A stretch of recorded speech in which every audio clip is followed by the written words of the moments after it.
Hello my dear students! Welcome back to my YouTube channel. This is me once again, Teacher Team, your science teacher for today's vlog. If you're new to this channel, don't forget to subscribe, like, and hit the notification bell for more updates in Science 7.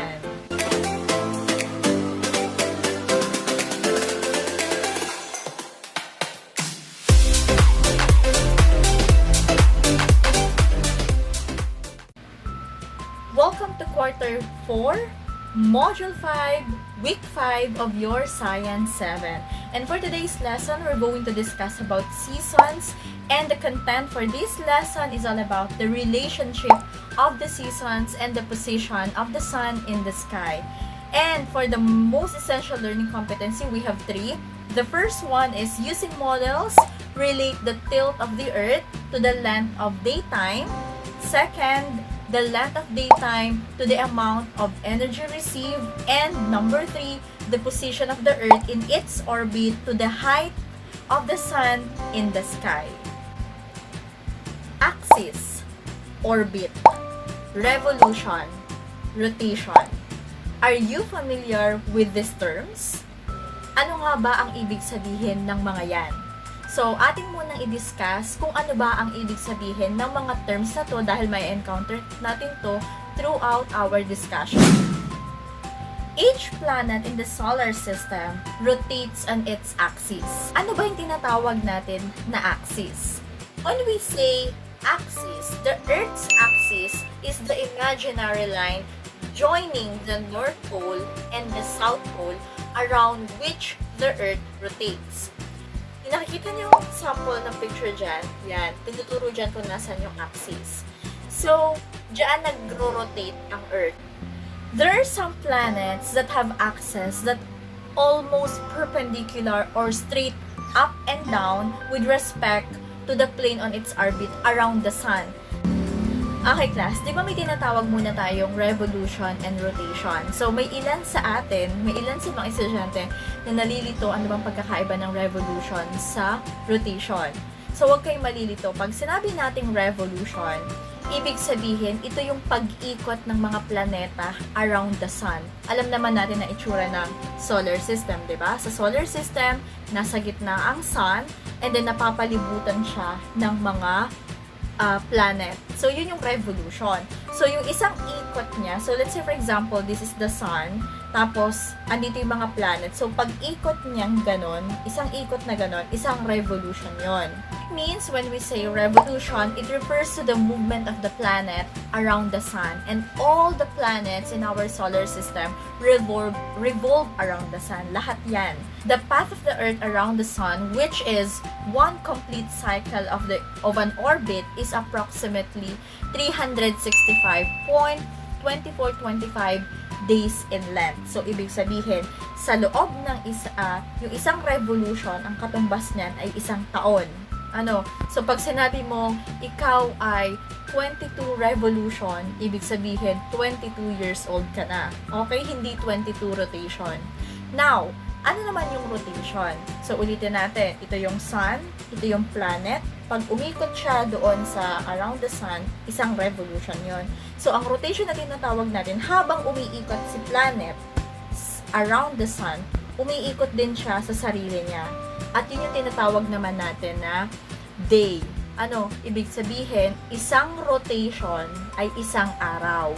Okay, so pag sinabi nating rotation, it refers to an object spinning motion on its own axis. So, ibig sabihin, so habang siya umiikot sa sarili niya, andun yung axis. So, umiikot siya, habang umiikot pa rin siya around the sun. So, when we say Earth rotates on its own axis, it produces 24-hour day. So, di ba, sa loob ng isang araw, meron tayong 24 hours. So, ibig sabihin, habang umiikot siya sa sarili niya, binubuo niya yung 24 hours, which is equivalent to 1 day. At habang umiikot siya ng paganyan, nagre-revolve naman siya around the sun, which is nagpo-produce naman ng 365 days. Naintindihan? Okay, now, ano naman yung orbit? So, yung orbit, ito yung pathway naman, imaginary line, na dinadaanan ng mga planet para sila ay umikot around the sun.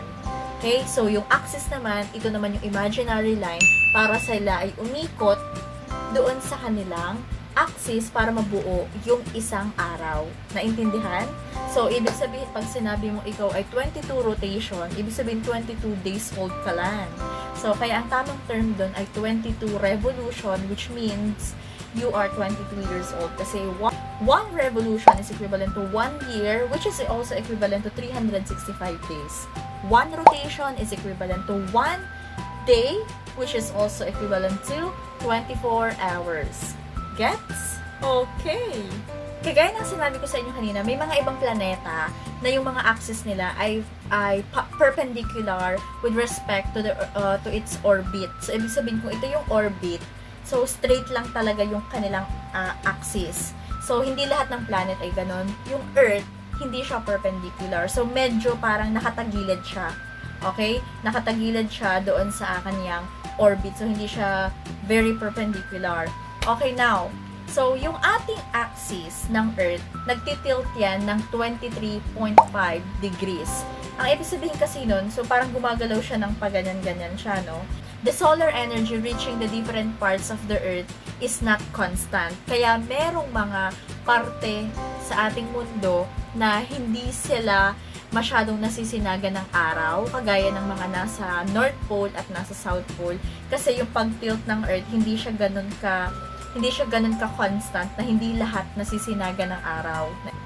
Sometimes, the axis points toward the sun and sometimes away from the sun.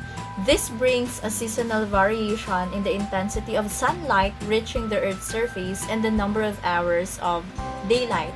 When the North Pole is pointed towards the sun, the Northern Hemisphere experiences longer days and shorter nights. Okay, so look at this picture.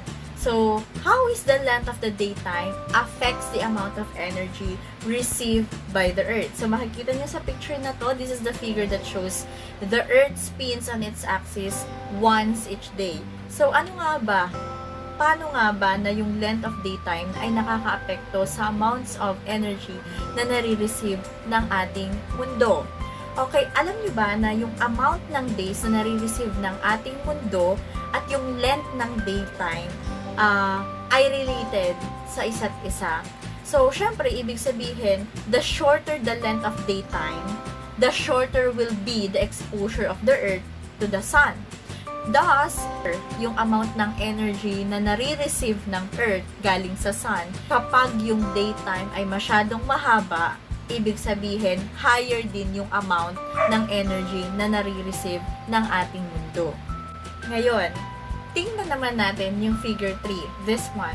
This is the path of the sun during summer and winter. So, anong meron dito?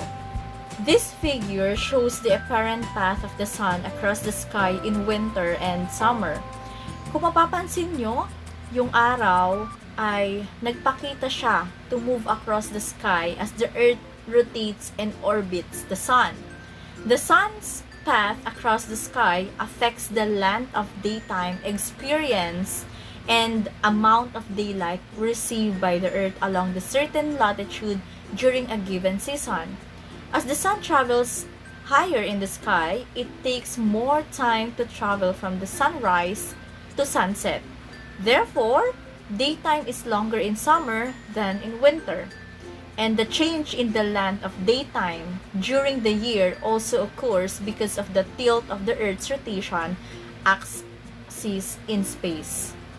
Okay, kung mapapansin nyo dito sa figure na to, yung nasa gitna, yung nakikita nyo mga bilog, yun yung nagpapakita ng sun.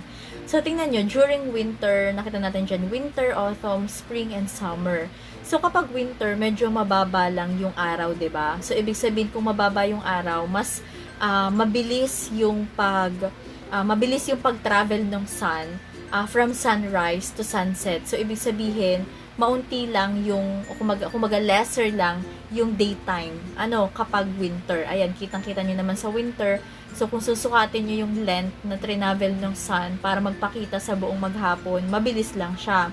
Kumpara nyo naman sa summer, di ba pag summer, syempre sobrang init niyan. Talagang, kumaga tirik na tirik yung araw. Kung papansinin nyo dun sa summer, between summer and winter, yung summer, napakahaba nung distance, ibig sabihin, mas mahaba yung pag-travel ng sun from sunrise to sunset. So, ibig sabihin, kung mahaba yung time na travel ng sun during sunrise to sunset, ibig sabihin, yung daytime ay mas mahaba talaga during summer kesa sa winter. So, ibig sabihin, nababago yung length ng daytime during the year dahil nga doon sa pag-tilt ng Earth's rotation's axis in space. Di ba, class? Kaya mapapansin nyo, kapag sumasapit na yung December, parang nakikita na, ay parang alas 5:30 pa lang, parang madilim na. So, sa ibang bansa, di ba yung mga parte ng December, ito na yung mga parte na nagwi-winter na talaga. So, ibig sabihin, umiiksi yung araw. Kumpara naman kapag summer na talagang katirika ng araw, napakainit, pansin natin na 6:30 na pala, pero maliwanag pa. So, kasi nga, yun yung dahilan, kasi mas matagal nagta-travel yung araw during sunrise to sunset. So, yun yung dahilan kung bakit mapapansin natin bakit minsan ang haba ng araw, bakit minsan ang bilis namang gumabi, ang bilis dumilim. Okay, sige nga. So, for learning task number 1, so I want you to look at the picture here and answer the following questions and write your answer on another sheet of paper. So, look at this picture. Look at this picture. So, pansin nyo naman sa picture yung nasa left side, ito. Ayan. So, siya yung sunrise. So, ito nandito yung sunset. So, pag ganun siya, no? So, yun yung east, ito yung west. So, ang first question is, saan nyo daw makikita yung sun rising? Saan sumisikat ang araw? Ito ba ay sa east or sa west? Okay, very good. That is sa east. Okay, now, question number 2. In which direction would you look to see the sun setting? East or west? Based on the figure, nasan dyan yung arrow? Ayan, very good. So, nandito tayo sa sunset. So, ibig sabihin, nasa west kapag sunset. Third question, when will the sun take longer time to set in the west? During summer or winter? Okay, very good. It is during summer. Okay, so for learning task number 2, so you have to study the table below and then it shows the times of sunrise and sunset on the 11th day of each month. So, yung may papakita ko sa inyo ditong table that shows the sunrise and sunset in Manila on selected days of 2020. And there are questions here that I want you to answer based on the table. So, let's find out. First question, so compare the times of sunset from January 2020 to December 2020. What do you notice? So, tingnan daw natin. Ito yung January 2020 and this is December 2020. So, lagyan natin yan. This January and December. So, i-compare natin is sunset. So, this is 5:43 and this is 5:27. So, what have you noticed? So, we can notice that January 11, 2020, the sun sets later than December 11, 2020. Kita naman natin, di ba, mas late na lumubog yung araw dun noong January kaysa noong December. Okay, how about for question number 2? Compare the times of sunrise from January 2020 to December 2020. What do you notice? So, ito ulit, but we're looking for the sunrise. So, noong January, 6:23 a.m. However, noong December ay 6:10 a.m. So, it means, mapapansin natin na mas maagap na sumikat ang araw noong December 11, 2020. So, it means that during December 2020, the sun rose earlier than January 11, 2020. Question number 3. Compare the time of sunrise on June 11 with that on December 11, 2020. On which day did the sun rise earlier? Okay, June 11. So, ito yung June 11, 5:26. Ang tinatanong natin ay sunrise. So, dito tayo titingin. And kung compare siya nung December 11, 6:10 a.m. So, saan daw dyan na sumikat yung araw na mas maagap. And obviously, noong June 11, kasi 5:26 pa lang sikat na ang araw. Noong December ay 6:10 a.m. pa lang. So it means June 11, 2020, the sun rise earlier than December 11, 2020. Next, how about question number 4? Compare the time of sunset. So, June 11 ulit tayo, then sunset naman, and then December 11, and then sunset ulit. So, ano yung napansin natin? Saan mas late na lumubog yung araw? Noong June ba o noong December? 6:25 noong June 11, 5:27 noong December. So, mas late noong June 11. So, ang sagot natin dito, on which day did the sunset later, it means it was on June 11, 2020. How about question number 5? When was the daytime the shortest? So, titingin tayo ay dun sa length of daytime. So, mapapansin naman natin dito, so titingin tayo dun sa mga 11. So, pinakamaiksi daw ang daytime ay during, so ito ay 19 minutes, 36, 59, this is 51, 29, 16. So, tingnan natin, noong December. So, obviously, 11 hours and 16 minutes lang ang daytime noong December. Compare natin dun sa mga ka-11 din niya. Ito ay 19 minutes, 36, 59, 51, 29, 16. So, ang sagot natin dito is December 11, 2020. How about when was the daytime the longest? Ayan, saan man may pinakamahaba ang araw? So, titingnan natin ay dito sa mga 12 hours. So, pare-parehas silang 12 noong April to September. Kaya lang yung minuto, mapapansin natin ang pinakamahaba ay itong June. Ayan, so ang sagot natin dito ay June 11, 2020. Pinakamahaba kasi almost 13 hours na ang kanyang daytime. Okay, very good. So now, how about for number 7? If you follow the path of the sun during the day, you will see that it rises in the east and sets in the west. So why do you think it looks as though the sun moves across the sky during the day? Bakit nga ba? So ano nga ba ang dahilan? Alam naman natin na the sun and the moon, the planets and the stars all rise in the east and set in the west. And that's because Earth spins toward the east. So, from Earth, the sun looks like it moves across the sky in daytime and appears to disappear at night. This is because the Earth is spinning towards the east. In the east, the Earth spins around its axis, an imaginary line that runs through the middle of the Earth between the North and South poles. And also, the reason why it looks as though the sun moves across the sky during the day is because we are moving relative to the sun, and it appears to move even though this is caused by the Earth spinning. And remember that the sun appears to move from east to west because of the direction of rotation of the Earth. Also, the difference in hours of daylight between seasons is caused by the tilt of the Earth. Okay, so ngayon, since alam nyo na ang ating, since you already learned about the tilting of the Earth and its revolution or movement around the sun that causes seasons or that causes changes in the season. So, sa tingin nyo kaya, class, so meron tayong tanong ditong dalawa. What do you think will happen? What do you think will happen to the seasons in the Philippines if the Earth's tilt change? So, alam naman natin na ang ating Earth nagtitilt siya ng 23.5 degrees.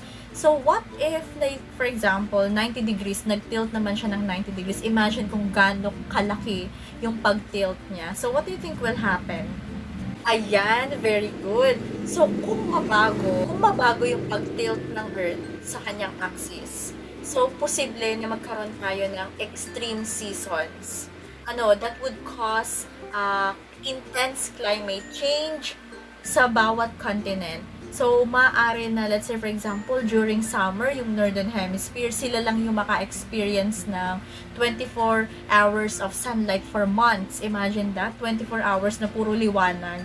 So, pwedeng ganun yung mangyayari. O kaya naman, maaari din na may mga lugar na hindi na makaranas naman ng liwanag, puro dilim naman, or yun nga, let's say for example, nakaranas naman sila ng 24 hours na puro day sa sobrang init nun. So, pwedeng matunaw yung mga ice caps. At pag natunaw yung mga ice caps, lalo na sa mga North Pole at sa South Pole, pwede na magkaroon ng rise sa mga sea levels. At, syempre, ito yung magkokos ng mga flood coastal cities. 'Di ba? So, ibig sabihin, yung ginawa pala na 23.5 degrees, sakto lang. Hindi na pwedeng bawasan or palakihan pa kasi ma-experience natin yung extreme intensity ng temperature sa aming mundo. What if hindi naman nagtitilt ang Earth? So, what do you think will happen in the seasons in the Philippines if the Earth was not tilted on its axis? Ano kaya ang mangyayari? Tama yan. Kung walang pag-tilt naman ng Earth sa kanyang axis, posible naman na hindi na tayo makaranas ng mga seasons. So may mga areas na they are colder, lalo na yung mga malalapit sa mga pole, or meron namang mga lugar na mainit lang. Lalo na yung mga lugar na malapit sa equator. So, but the Earth is tilted. So, kaya ito yung dahilan kung bakit naiiba-iba at nababago-bago ang ating mga seasons is because the Earth tilted on its axis. Okay, so for the last part of our lesson vlog today, let us see if you really understood the lesson that we discussed in today's video. Okay, so last part, this is the assessment. So I have prepared 5 questions here and I want you to answer those questions. Tingnan natin kung naintindihan ang lesson natin for today. Let's begin with number 1. Number 1 question. So, the Earth spins on its A axis, B invert, C revolution, or D bounce. Okay, very good. That's axis. Question number 2. The Earth's axis is tilted blank. A 23.5, B 25.3, C 30.2, or letter D 24. The correct answer is letter A 23.5. Question number 3. Rotation of the Earth is what causes blank. Ano nga ba ang dahilan? Okay, A seasons, B day and night, C tides, or letter D full moon. Rotation, we're talking about rotation. Okay, very good. That's letter B, day and night. How about question number 4? What happens when the area in which you live tilts away from the sun? A, days will be longer than nights. B, nights will be longer than days. C, the length of days and nights will be the same. Or letter D, there will be alternating longer days and longer nights. Okay, the correct answer is letter B. Nights will be longer than days. Okay, how about for the last question? How does longer daytime affects the amount of solar energy received by the Earth? Letter A, the longer the day, the more energy will be received. Letter B, the longer the day, the less energy will be received. Or letter C, the day of the daytime does not affect the amount of energy received. Or last, letter D, none of the above. What is the answer? Okay, very good. That's letter A. The longer the day, the more energy will be received. This is the end of our lesson vlog for this topic. I hope you learned something from this vlog. And for our next topic, week 6 na tayo next week. So, part 2 of all about season, relationship of the seasons, and the position of the sun in the sky. So, this is me once again, Teacher Tin. If you're new to this channel, don't forget to subscribe, like, and hit the notification bell for more updates in Science 7. Bye, and see you next week.